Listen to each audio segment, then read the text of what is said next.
official beverage sponsor for the Icon series, organized by Elephant, the official partner of Riot Games in Singapore. And of course, we've flexed and we've talked about the Secret Lab chairs that we're currently blessing our backsides on and our backs on. And it's just so comfortable and delivering, you know, the most demanding of tournaments because, you know, being a caster ourselves, we got to bring our A game.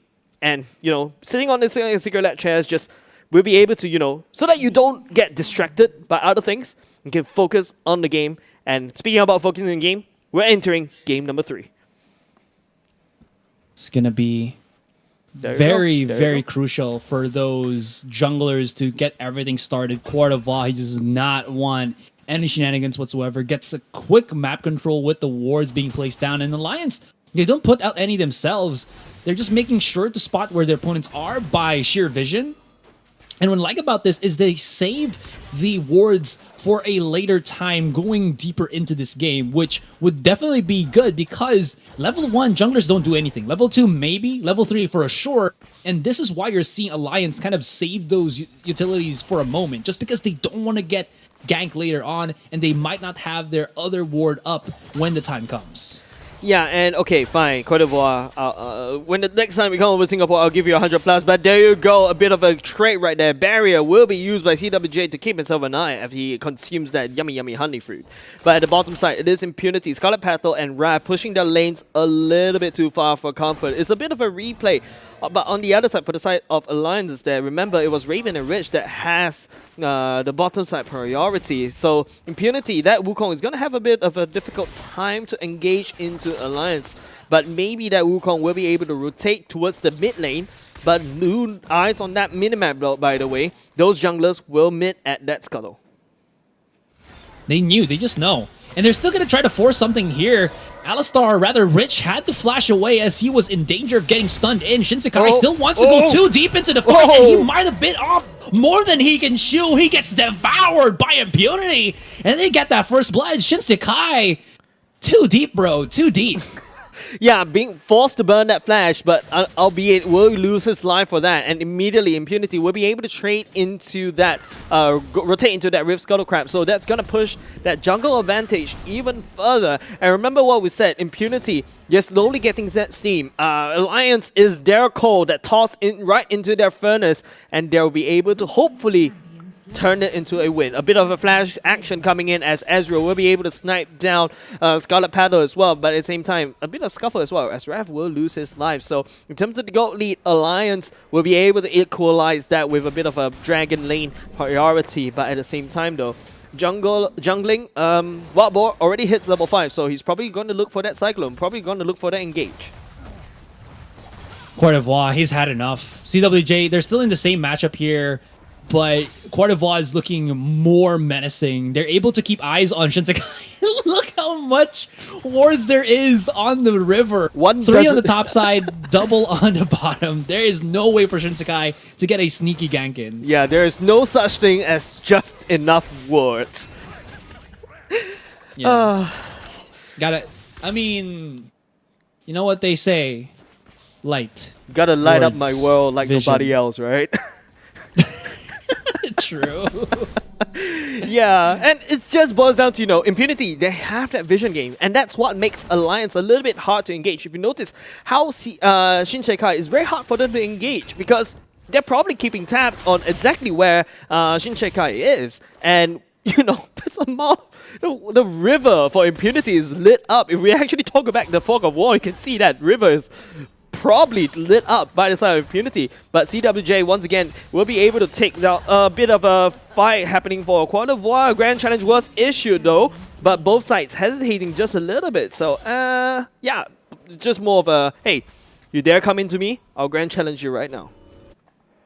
If he does, he's going to be in a very difficult situation. Alliance is still able to get the 2 kills above Impunity after a bit of time, but there's not really much that big of a difference. In any case, though, as both of the solo laners do recall back into the base, you know that they're going to position themselves to try to contest this dragon, but Already, Alliance is here to the party. Wild Boar does have his ultimate, but they have to be very careful if CWJ is going to be there to set them things up with his ultimate. Unstoppable Force goes in, and they line it all the back out, but Alliance is just too beefy, too good, and they're just going to utilize Raven to deal as much damage as possible. Scarlet Pella is in no man's land, and he's getting hit down by 2 bouncers, Cryo and Rich, and everything has fallen off to the side as Impunity is left with Swirled. He's running for dear life. Rich is trying to set things up, and there it is. The fadeaway jumper, but his bomb connects on the Ezreal. But at the end of the day, Impunity still lose the team fight, though they get the dragon.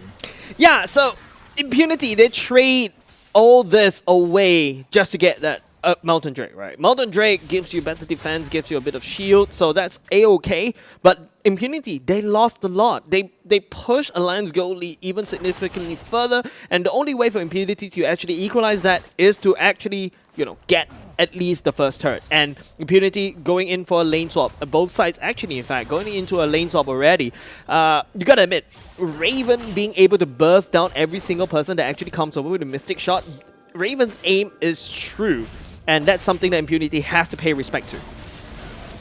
Speaking of paying respect, there is none here as Wild Boar just goes in ham at Raven. He might have just gone too deep into the fight, but still able to reposition with his team. Both of the junglers now have their Guardian Angel, so they will be able to get that revive going in. But at the end of the day, it's still Alliance to win out this mini skirmish. And that Rift Herald is about to spawn in about 5 seconds, but they have to push out the wave. They have to make something happen. And speaking of things happening, CWJ, very threatening, does have Unstoppable Force if he wanted to dive in onto Coeur d'Ivoire. But immediately the reposition and the retreat for Raven just to bait in Wrath and Scarlet Petal's oppression. Rich is right here. Yeah, and right now Impunity will be trying to chase down Scarlet, chase it down. Glacier Fisher going in as well as the knockups coming in. The Cyclone as well, driving the back line. This time around, Alliance a bit too low on the HP department, but I think it is the Alliance side that actually picks up that Rift Herald. But you know what? Impunity going into that team fight could potentially turn that around, but Alliance is actually working some wonders at the bottom side. That Malphite just pushing down, picking up that first turret gold. So unfortunately, well, Impunity, they had the right mindset to go in for the fight, to kind of deny and kind of pressure on top of the Rift Herald. Alliance CWJ is making things work by pushing down that bottom side turret and getting that first turret gold.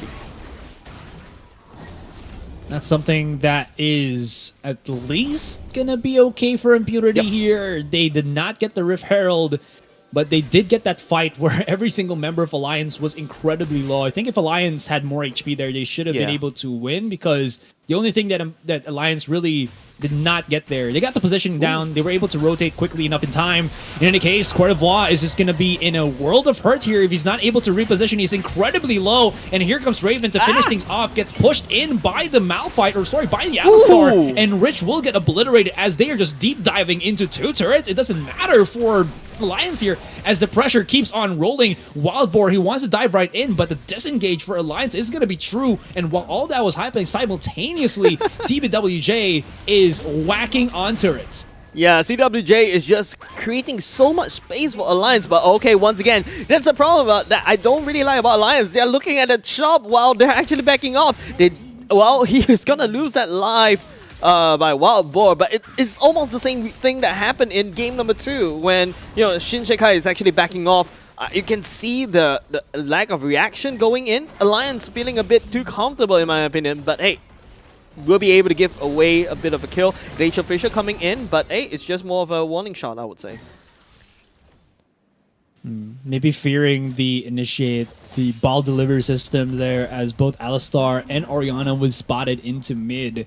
Dragon has already spawned, but we don't have a clear advantage just yet. This big dragon, this big objective should really tell us who will tilt the scale for the moment, because it's been a tug of war, a back and forth match. It seems like Impunity will be able to clear out the vision here. Still get spotted by that cone, and I do like the mines. It's just going to stop everybody from coming outside of this entrance.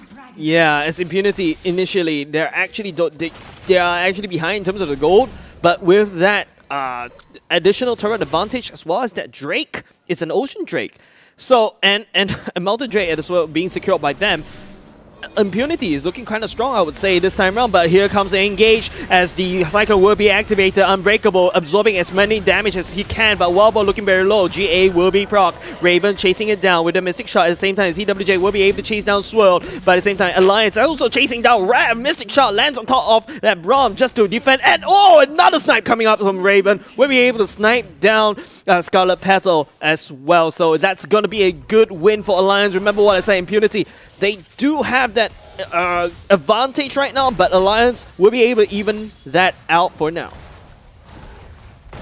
They're so quick to go on this trigger. CWJ, he's making so much damage, and Coeur d'Ivoire is in the same predicament that he was in that previous game. There's just not much that he can really do in this fight, and he's running for dear life. Look at Riches on side here. They're flashing in. They're really committing to just chasing in Coeur d'Ivoire, and they have every single right to do so because this is two burly champions able to just go into the flimsy Fiora and take it all the way down. I love how he waited to activate that Glacial Fissure, and everything really falling into Alliance's end. Impunity do start things off. It could actually go into their side as Scarlet Petal is able to deal some damage, but as CWJ, the big boy bouncer for Alliance, joins in the fight. It's gonna be so bad. The Wombo combo, the Penta, or the triple boom, so to speak, will allow Alliance here to just deal so much damage. Scarlet Petal is running for dear life, and can Rich chase him into the base? Looks like that's going to be a no, but damage be done, and Baron be started. Yeah, Baron B started, but don't forget, Shelly is kind of a little bit distracted at the mid side, and that's going to give a little problem for the side Impunity. Very distracted right now. Alliance just creating so much space. Oh, because that Malphite is just split pushing uncontrollably, and Quantum War wasn't able to react and wasn't able to actually take down the big chunky boy, big rocky boy at the same time. So the next point of contest would be around that Cloud Drake perhaps in the next couple of minutes. But Alliance, they have the Baron buff, and they probably will be able to translate that Baron buff into a few more turret lead, and of course with that turret lead they'll be able to exchange it into a better gold lead, and even hopefully an open wide open base of Impunity. There's still a chance, you know, for Impunity to get back into this one. We're seeing the items that they have. There's one item advantage into each counterpart of Alliance here. They also have the Baron, and look at how ballsy Rich is just going to be there. And immediately activating his Unbreakable, and he can just absorb so much damage. And the big boy bouncer, CWJ, is once here to the side. He doesn't even need to threaten them with his Unstoppable Force. It's just pinches. It's just chip damage that's being used by Alliance, and they go in. It's going to be the final stand for Impunity. If they lose this one, they lose it all. And look at that. CWJ wipes everybody out with the rest of the team, and they're going to finish this off 12 minutes in. Alliance showed to us that they are the dominant team in this series. They're the ones who deserve to go into the grand finals already. Yeah, that... wow, that was a very... I feel like Alliance, they're losing all that patience, all right? They're like, I'm done. I got steamrolled over by Team Impunity in game number 1. And they're like, game number 3? No, I'm not even giving any chances. I lost 2 Drakes. Don't forget, Alliance lost 2 Drakes. And the longer that Alliance